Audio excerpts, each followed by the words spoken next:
Arte pra quê? É a pergunta que tem guiado os encontros do Lugarzinho, mostrando o impacto real da arte e da cultura na vida das pessoas e dos lugares. E quem conversa com a gente hoje é Gerson Conrad, um dos criadores dos Secos e Molhados, um fenômeno que passou por aqui como um meteoro, quebrando barreiras e preconceitos e criando um novo horizonte cultural no Brasil. Vamos conferir. Como surgiu a paixão pela música? Acho que foi num crescendo, né? Sabe assim, talvez tenha começado, eu confesso não ter essa memória, mas acredito que me chamou a atenção, né? Desde muito criança, estou me referindo a 4 ou 5 anos de idade, né? Ocorre que em casa nós tínhamos piano, né? Meu avô era um tenor que cantava óperas, né?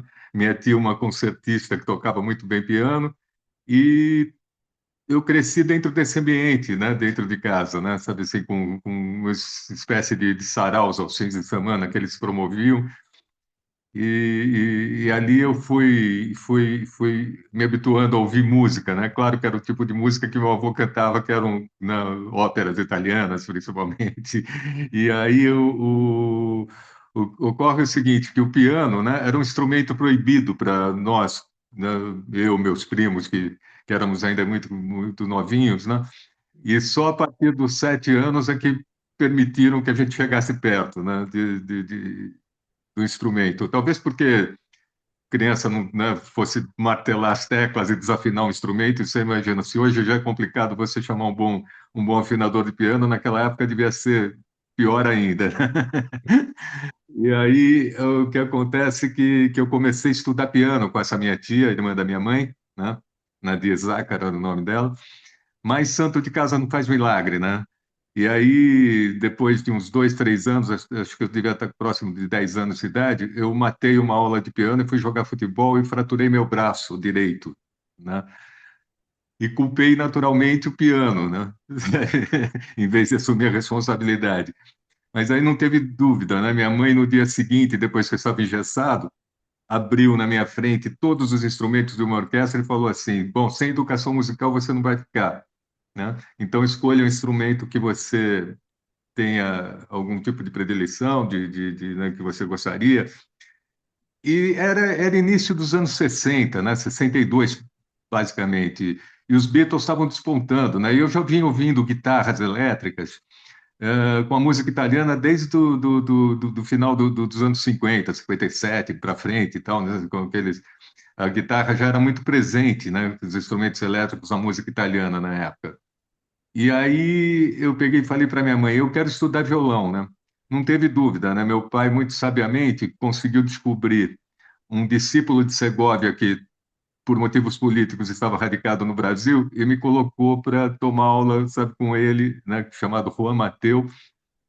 Ah, e era um ambiente muito austero, que eu me lembro, sabe? Porque o pai dele era um luthier, que inclusive quem fez o meu violão que eu tenho até hoje, né? Um luthier que eu tenho. E aí a luteria era no andar de cima e ele tinha um porão embaixo, onde ele dava as aulas, né, de violão para os alunos dele, o Juan Mateu. Só que esse porão era uma sala assim, retangular, muito comprida, né, e cheio de quadros com aqueles mestres todos, né, violonistas, mas aquele quadro que te acompanha com o olho, sabe, que você se mexe, o quadro continua te olhando nos olhos. E aí eu tinha um pouco talvez por ser muito menino, com 10, 11 anos de idade, né? Eu tinha um pouco de aflição de ficar naquele porão com aqueles quadros me encarando, sabe? Foi muito engraçado, mas eu estudei praticamente dos meus 11 anos até os 17 anos de idade com ele, né? Isso me deu um bom embasamento de música. Assim, a minha briga com o Juan Mateu foi que ele queria me fazer um discípulo dele, né? E eu só queria tocar. Sabe, sem essa obrigação de me tornar um virtuoso, de me tornar, sabe, hoje talvez eu até me arrependo um pouco de não ter, sabe, aceitado, né, a condição dele, né, mas eu era muito rebelde quando era menino. Mas isso me deu um embasamento musical, sabe, assim, suficiente para poder fazer o que eu fiz a vida inteira, que foi compor, né, sabe, trabalhar com música. Durante os anos que eu ainda estudava com o Juan Mateu, eu tocava o que eu não toco hoje, eu diria. Mas tocava muito bem, né? Era um solista, né? Sabe assim, né? Que era o caminho adotado, né? Na época. Então eu ouvia muito Baden Powell, Nogueira, né? Paulinho Nogueira, tal, não sei o quê. Na verdade, eu escutava e saía tocando junto, porque eu tinha já, sabe, condição para isso, né? Mas aí, quando eu ingresso aos 18, quer dizer, 19 para 20 anos, né, que eu encontro o João Ricardo e a gente começa a formar o que seria os Secos e Molhados, eu saí de um universo, né, de uma música tida como clássica ou erudita e caí dentro de um universo muito popular, né? E isso me desobrigou de uma série de técnicas, né, sabe, que eu tinha aprendido até então, né? Porque era uma brincadeira de como tirar papel de pirulito de criança, né? Era muito fácil para o popular para mim, né? E eu fui me deixando, sabe, levar por esse tipo de coisa e perdi, honestamente, muito da técnica que eu tinha, sabe, quando eu tinha 16, 17 anos de idade, né? Quando surgiram as primeiras composições? Foi nesse período, né? E, na verdade, devo muito isso ao próprio João Ricardo, né? Porque o João Ricardo era um músico medíocre, né? Assim, ou seja, mediano, para não ter o significado pejorativo da palavra, né? E longe do conhecimento que eu tinha com essa idade, né? Que nós tínhamos, né? Próximo dos 20 anos de idade. E ele pegou e falava, eu componho, eu componho. E daí um dia eu parei e falei, peraí, se João Ricardo compõe, eu também componho. E aí foi minha primeira incursão de tentativa, né, de composições, né? Logo no começo, muita brincadeira para namoradinhas e coisas sem compromisso, mas aí com a entrada dos Secos e Molhados, um trabalho mais voltado para a seriedade mesmo. Música, literatura, teatro, performance e uma explosão de liberdade. Então, Secos e Molhados, eu acho que era um misto disso tudo que você acabou de falar, né? Principalmente de expressão em termos de liberdade, né? Ah, há de se considerar que era o seguinte: eu era um estudante nessa época, tinha acabado de ingressar na faculdade de arquitetura, né? E com 19 para 20 anos de idade. O João Ricardo era um pouquinho mais velho, tinha 3 anos mais que eu, mas trabalhava como jornalista, né? E a coisa começa a tomar vulto exatamente nesses encontros meus com o João Ricardo, porque éramos vizinhos de mesma calçada, né? Sabe, entre a minha casa e a dele tinha meia quadra, sei lá, 80, 100 metros de distância, né? Então a gente passou a ter encontros muito consecutivos, né? Assim, sabe, de quase que todo dia, eu diria, né? Nos finais de tarde. E foi quando a gente começa a elaborar o que vem a ser Secos e Molhados, né? E a tomada de partido, desde o primeiro pensamento do que gostaríamos de fazer, a gente tinha certeza que queria fazer um trabalho autoral, né? Não ser mais um grupo cover ou qualquer coisa que o valha, e tomamos como meta de musicar grandes nomes da literatura. Houve uma primeira tentativa minha e do João Ricardo, antes do Secos e Molhados, chamado Eric Expedição, que não queria dizer nada esse nome, era um nome apenas, sabe, para um grupo, né? E aí foi quando eu, conversando com o João Ricardo, eu falei para ele, João, nem eu nem você somos cantores, né? A gente precisaria de um lead singer, né? De alguém que realmente cantasse, tivesse domínio de voz, técnica vocal. E a gente sai à procura, né? E coincidentemente, esse alguém foi Ney Matogrosso, né? Que veio parar no grupo, né? E a partir do momento que Ney chega em São Paulo, que Ney morava no Rio nessa época, ah, nós ensaiamos de outubro de 71 até outubro, novembro de 72, né? E em dezembro de 72, nós fizemos o primeiro show do Secos e Molhados, que foi na Casa de Badalação e Tédio, que era uma sala do meio do Teatro Ruth Escobar, né? Ali na Rua dos Ingleses, no Bexiga. e, e ali foi assim onde tudo realmente começa, né? Mas foi assim depois de um ano de ensaios diários, né? A gente ensaiava de segunda a segunda, sem parar, né? Sabe, vocais, isso, né? Eu, os nossos violões, né? Meu e de João Ricardo, né? A harmônica de boca, uma flauta esporadicamente que na época eu ousava fazer, enfim, né? E fomos lapidando isso até a nossa estreia. E a partir daí vira um meteórico fenômeno porque passou, né, com a velocidade sabe, nós, na verdade, nós tivemos praticamente um ano de exposição pública, né, que foi a partir do lançamento do primeiro LP, em junho de 1973, e o grupo terminou no dia 4 de agosto de 74, né? Quer dizer, é dentro dessa formação clássica que é Ney Matogrosso, João Ricardo e eu, né? Censura, ontem e hoje. A censura nos perseguia rigorosamente, né? Para você ter ideia, depois do lançamento do primeiro disco, quando Secos e Molhados ganham sabe, notoriedade, né? Sabe, pública, né? Sabe, realmente, né? De ter praticamente Brasil do Oiapoque ao Chuí, sabe, conhecendo o grupo e nós estávamos em evidência. Ali, nós fizemos, assim, para vocês terem uma ideia, né? O ano tem 365 dias, nós fizemos 369 shows em um ano. Quer dizer, mais do que um por dia, né? Mas isso explica-se pelo seguinte: muitas vezes, durante viagens ao interior, né? Nós saíamos, fazíamos um show às 9 horas, por exemplo, em Campinas, sabe? Um à meia-noite em Vinhedo, que era ali do lado, sabe? E assim ia, né, sabe, por São José do Rio Preto e adjacências ali, sabe, tal. Muitas vezes aconteceu esse tipo de coisa, né? Mas assim, oficialmente, esses números que eu te passei foi o que eu me lembro realmente de ter acontecido, né? Foram os 369 shows em um ano. Olha, eu acho que não da forma como foi como nos anos 70, né? Mas eu também acho que muitas vezes você não tem total liberdade de expressão, sabe, assim, no geral, incluindo artes no geral, incluindo.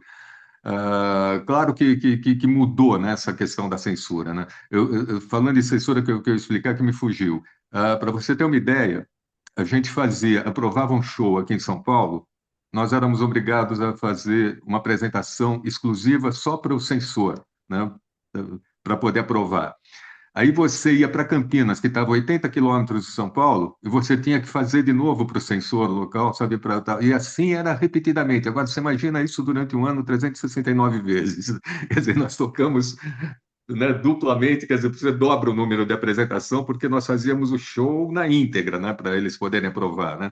E era assim. E quando mudava de estado, então, sabe, na Minas Gerais, ah, Rio de Janeiro, Porto Alegre, coisa e tal, sabe, a coisa, sabe, tinha que ser aprovada tudo de novo para a censura local. Era uma loucura isso. O fim inesperado. Na verdade, em relação ao fim do grupo, né, sabe, eu confesso que na época, desde que foi anunciado no Fantástico, né, sabe, que o grupo, mesmo antes de nós terminarmos oficialmente, né, o Fantástico, isso vazou e o Sérgio Kapelin comunicou durante uma apresentação nossa no Fantástico da Globo, né, que o grupo chegava ao fim. Eu achei que naquele momento era coisa de 15, 30 dias, sabe, tal, não sei o quê, para as coisas, sabe, voltarem a ter algum nível de conversação entre os três e dar continuidade, né? E daí não aconteceu. Daí, quando não aconteceu, que eu me toquei, já haviam passado alguns meses, eu falei assim, acho que não tem volta, né? E como não houve até hoje, né? E hoje, essa volta, né, que muita gente cobra, né, tomando como exemplos aí tantos revivals de grupos famosos internacionais que haviam se separado e se reuniram para um reencontro e tal, sabe, isso está muito no campo da utopia em relação a Secos e Molhados, né? Primeiro que João Ricardo se tornou uma pessoa difícil de conversar, né? Segundo, que o Ney, sabe, conseguiu ao longo desses 50 anos fazer um sucesso estrondoso e tem uma agenda que não cabe mais nada além do que ele faz, né? E aí a coisa fica muito no campo da utopia, como eu falei, né? Infelizmente, mas assim, uma coisa que eu conversei muito recentemente com o Ney, que até houve uma possibilidade de um reencontro, né? E o Ney falou assim: olha, já, a gente tem plena consciência, sabe, de que não é um show só, né? Se você botar a cara para bater num revival, sabe assim, é retomar a carreira, porque né, com o grupo, porque não vai parar num show só. Isso ele está coberto de razão, né? Porque, sabe, a coisa viria num crescendo que não teria fim, né? Sabe, uma bola de neve realmente, né? Eu sempre estive muito aberto a isso, sabe? Mesmo porque assim, eu não tenho, sabe, não existe nenhum tipo de mágoa, rancor, sabe, em relação ao final do grupo, né? Houve um desentendimento, sim, né, que é notório, que já foi publicado, todo mundo conhece. A grande motivo foi que nós tínhamos um empresário que era o Moraci Duval, né, que foi para nós, para os Secos e Molhados, ele teve a importância de um Brian Epstein para os Beatles, para você ter uma ideia, né?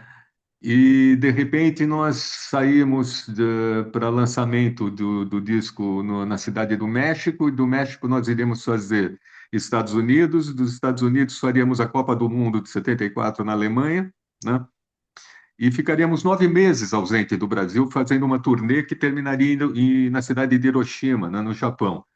E nós tínhamos, nessa época, um escritório chamado SPPS Produções Artística, que era quem dirigia a marca teórica que havia ficado de fantasia, que seria os Secos e Molhados, né? Então, a SPPS era quem respondia juridicamente por todos os nossos negócios.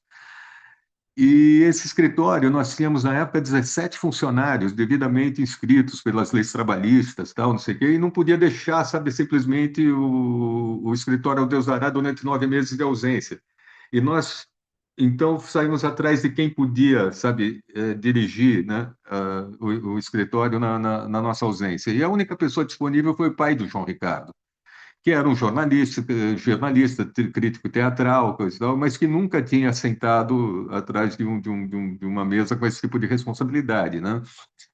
E foi quando a coisa desgringola, na verdade, né? Sabe assim, toma um rumo, sabe, inesperado, porque ele se reúne com o João Ricardo, né, com o filho, e resolvem usar de uma procuração minha e do Ney, né, para colocar o Moraci, abrir um processo contra o Moraci, alegando documentação não idônea por parte do Moraci durante a gestão do Moraci Duval. Isso foi uma bobagem, por vários motivos. Primeiro, que o Moraci Duval era advogado, segundo sabe, que ele era realmente, sabe, um pouco desorganizado às vezes, mas até tem explicação. Nós viajávamos tanto, e muitas vezes os papéis timbrados da SPPS acabavam no meio. Nessa época não existia computador, não existia, era tudo feito na mão, e, sabe, com papéis oficiais da empresa, né? E o Moraci Duval usava do que ele tinha na mão. Então ele pegava papéis dos hotéis que nós estávamos e, sabe, e fazia o borderô, fazia, sabe, a prestação de contas, sabe, esse tipo de coisa. E jamais houve nenhum tipo de problema nesse sentido com o Moraci. Inclusive, eu costumo justificar de uma maneira bastante ácida, mas que é realmente a realidade, sabe? Se Moraci Duval, sabe, ousou nos roubar, quanto mais ele roubou, mais dinheiro ele justificou na minha conta. Não sei se dá para entender a minha posição. Entendeu? Então não existia, sabe, essa questão, sabe, a documentação não era idônea, porque nós recebíamos, sabe, fortuna, sabe, por espetáculo, sabe, assim, saíamos com mala naquela época, sabe, com aquelas bolsas tiracolo que os baianos usavam, né, sabe, na década de 70, sabe, que você colocava atravessada sobre o peito, repleta de dinheiro. E exatamente o mesmo tanto que tinha na minha bolsa, tinha na do Ney, na do João Ricardo, sabe? Nunca houve um centavo mais para um ou para outro, nada, sabe, nesse sentido. Então foi uma grande besteira, sabe, da parte do João Apolinário, né, pai do João Ricardo, e dele, sabe, em terem aberto esse processo para tirar o Moraci Duval, né? E quando isso acontece, o que fez o Moraci, né? injuriado, lógico, né? Cancela toda a turnê, sabe, internacional que nós tínhamos agendada, né? E aí a gente só foi para a Cidade do México e voltamos para São Paulo para cumprir o contrato com a Continental Discos, sabe, de um segundo disco, que foi um clima horroroso dentro de estúdio, né? Primeiro que a Continental nos deu um estúdio onde nós não tínhamos horário, né? Nós ficávamos, o estúdio estava aberto para a gente trabalhar a hora que quisesse. Então, tinha cama dentro do estúdio, tinha, sabe, toda a infraestrutura para a gente. Nós ficamos mais de 20 dias lá, sabe, enfurnados dentro do estúdio para fazer o segundo disco e vivendo num clima de tensão, né? Porque, evidentemente, que o João Ricardo tinha tomado as dores do pai, né? E eu e o Ney estávamos vendo que a coisa não estava muito bem explicada. Então, nós estávamos num clima de guerra, realmente, né? Quando vaza isso para o Fantástico e o Sérgio Chaplin anuncia ao Brasil que o grupo havia se desfeito. A herança que permanece nas composições. Eu tenho a impressão que é a escola dos anos 70, né? Eu continuo compondo, sabe, com base daquilo que foi minha formação, né? A gente sempre fez uma música, sabe, que tinha uma conotação muito universal, sabe, não bairrista, né? Isso nos permitia ir do rock ao samba, sabe, assim, sabe, de uma maneira muito natural, mas com uma cara muito nossa. Mas eu tenho a impressão que é o tipo de escola, né? Hoje eu tenho muito essa consciência, sabe, daquilo que eu aprendi nos anos 70, né? A maneira de compor, né? Aliás, a única década que se fez boa música, segundo o meu parecer, né? Por que Rosa de Hiroshima continua tão atual? Por causa desse problema da humanidade, né? De continuar pensando em guerra em vez de diplomacia para resolver suas questões, né?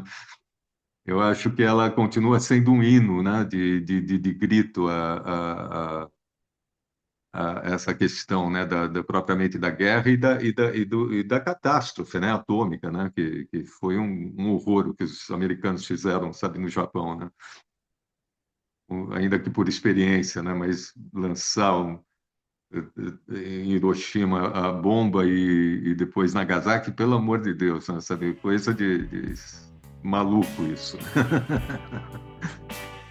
Teria espaço na música atual para algo como Secos e Molhados?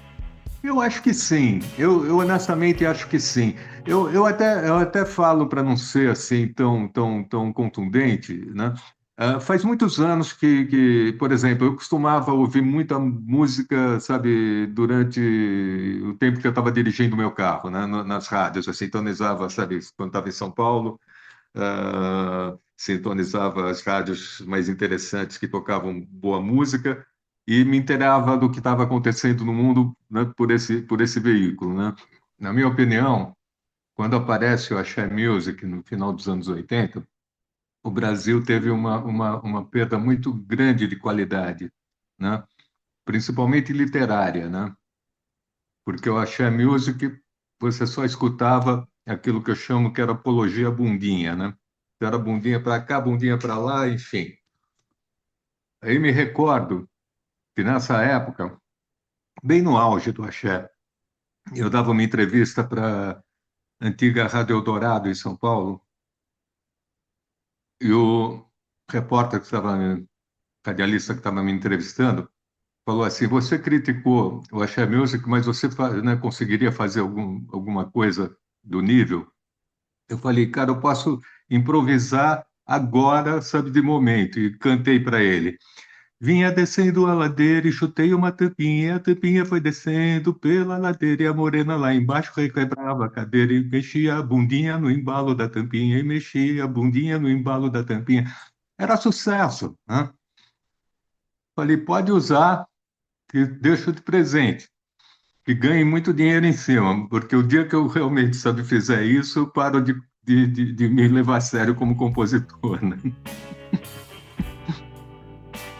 Eu calo, para cantar de novo, o que não se canta mais. Essa foi uma composição muito feliz, que foi uma coisa também muito interessante, né? Eu havia composto essa melodia na época dos Secos e Molhados, e ficou mais de 50 anos sem letra, né? De repente, Paulinho, aliás, o Marcelo Braga, da Santa Rita Filmes, estava produzindo o documentário, né? Primavera nos Dentes, e me pede uma composição, e o Paulinho escreve a letra e me manda, né? Na terceira vez que eu estava lendo a poesia dele, né? A letra que ele havia escrito, eu estava cantando mentalmente. Eu falei, nossa, mas que coisa. Daí me lembrei, né? Que eu estava cantando, mas assim, não tive que mexer uma vírgula, né? E o final que você falou, o verso, né? Eu calo, né, para cantar de novo aquilo que não se canta mais. É bem, né, a história que eu acredito também, né? Assim como o Paulinho que escreveu, né? Melhor calar, né? Já que não se consegue cantar de novo a boa música. Gostou dessa conversa? Você pode entrar em contato com o cantor e compositor Gerson Conrad pelo Instagram, @ConradGerson. Siga-nos nas redes sociais e acompanhe todas as nossas dicas turísticas, gastronômicas e culturais no site lugarzinho.com.